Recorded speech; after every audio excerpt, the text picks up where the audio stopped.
लक्षण भैया के सारा पर गिर जाइए आग से आंसू गिरा के लक्षण काने लागल छे।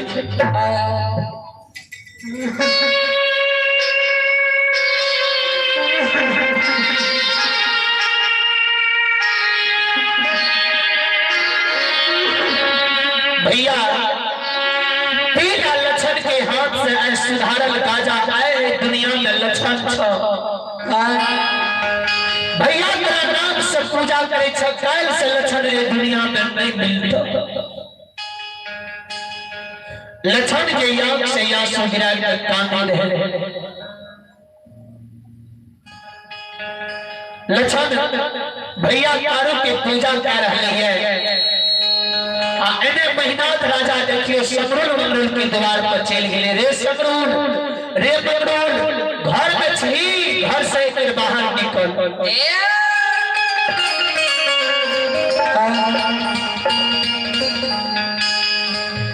महिनाथ राजा के सब सुन के समरूल मंडल घर से बाहर निकल जाए छे। पंडित भैया के अगाड़ी में समरूल कल जोड़ ले छे। भैया भैया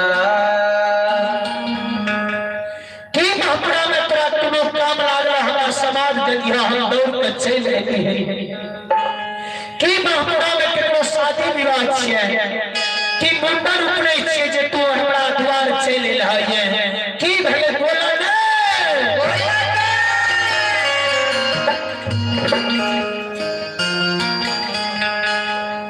समरूल मंडल महिनाथ राजा के सब सुन के समरूल मंडल जवाब करइए। समरूल मंडल के सब सुन के महिनाथ बाबा जवाब करे। रे समरूल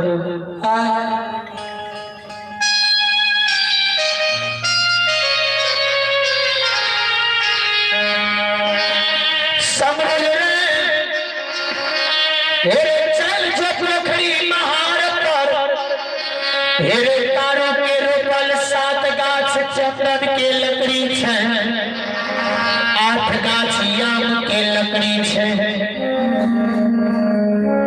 हेरे 7 गाछ चंदन के लकड़ी काटली है।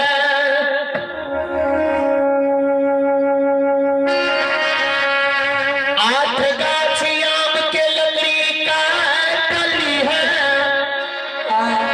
अजय माय बहिर सा भगवान लार के ढेरी लगबे छे तहिना लकड़ी के टोनी बना के ढेरी लगा दी है।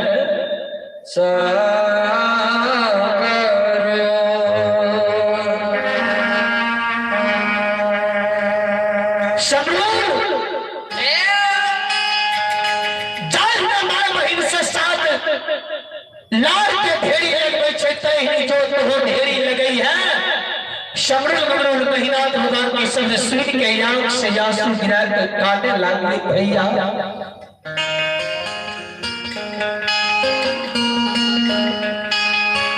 भैया हो की महपुरा में भोज छियई की महपुरा में केकरो शादी विवाह छिया आ की केकरो सराद रखवाल छिए जे मदद उपकार तोरा तू लकड़ी दान में देबो भैया क्या इस साथ का चंदन के लकड़ी काटे ले कहे चाहो भैया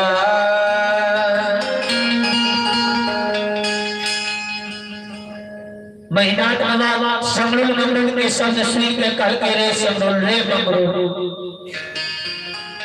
नहीं महपुरा में भोज भंडारा चेन्नई के शादी विवाह चेन्नई मुंडन उपरे छे कल के भैया लकड़ी कटावे छो कौन कारण कल के समरुल सुन हे रे हमरे भाल छो बंश में तू काठ महामूर्ख जने बगलई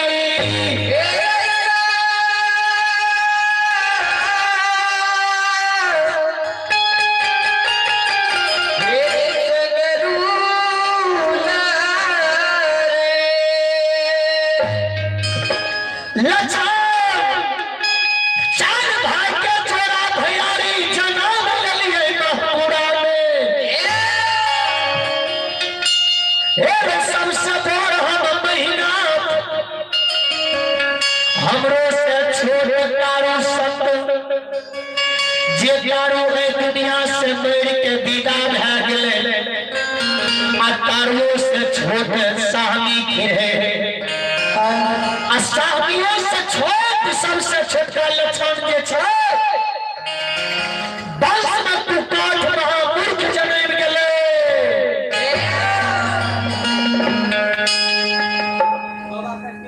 कारू मर गेले है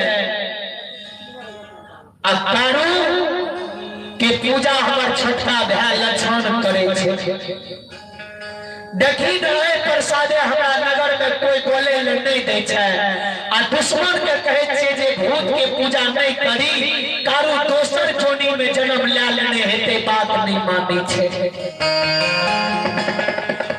रे समरुल जब लक्षण हमर बात नहीं माने छे त हमरा लिए दुश्मन बन गेले ने जब लक्षण हमरा लिए दुश्मन बनले त हम लक्षण के लिए कसाई बन जेबे काल 12 नहीं बजे देबे समरुल ममरुल से बोला रचीना दे समा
महिनाथ राजा शत्रुघ्न से जवाब करे, रे शत्रुघ्न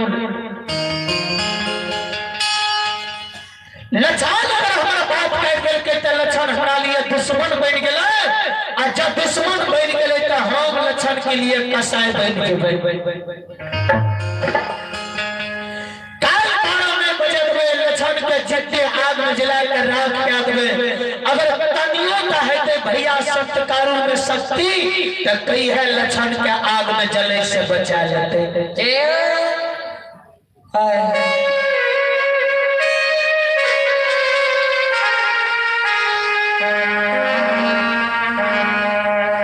महिनाथ राजा के शब्द समरुन सुने या आंख से आंसू गिरा के कांदे लागे छे। भैया लछन तोहर छटका भैयारी छिया, कल के हाँ कल के भैया के आग में जलबे ले तैयार भाग रहा। हे हो पंडित भैया, तोरा द्वार में जो सत्संग सुने ले जा रही है, प्रवचन में तू बोले रहा, तोरे मुंह से सुने रही है।